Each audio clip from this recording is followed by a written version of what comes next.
We've got Diana from Brighton. Obviously lots of news around trade restrictions she wants to know, are we concerned about the potential for trade restrictions affecting our ability to sell into China, and to what extent have alternative markets been developed by BHP? Well, we are concerned more generally, I think, about the trade disagreements at the moment and the reimposition or the increase of a number of tariffs. Not so much because of what it might do in the short to medium term in China, but what it might do just generally to global growth. We believe it will suppress global growth if it catches on, and that's of course bad for the demand for the overall demand for BHP products. We sell everywhere in the world, and we're hugely determined by the health of the world economy. But we should remind ourselves as well, to those people who are engaged in these disputes, that actually without this growth, a lot more people will stay in poverty for a lot longer. And we really care about this. This is a very inhumane approach that's developed in the world that we will speak up strongly against. But I don't want to alarm you about the company, because in reality, we are not seeing any disruption to the trade flows of our products into our customers.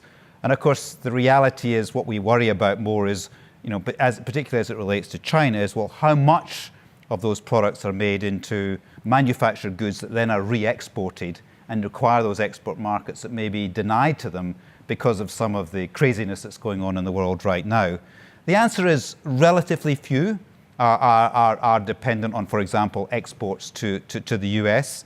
And yes, China has worked to do something against that through its Belt and Road Initiative, and it's being really active right now in a number of international trade negotiations. It's finding different routes for those products. That's one way it's doing that, but it's also working very hard to counteract the impact of some of the trade tariffs through stimulating its own domestic demand, so that many of those products will be consumed within China or within some of the very benign trade environments that sit around it in Asia.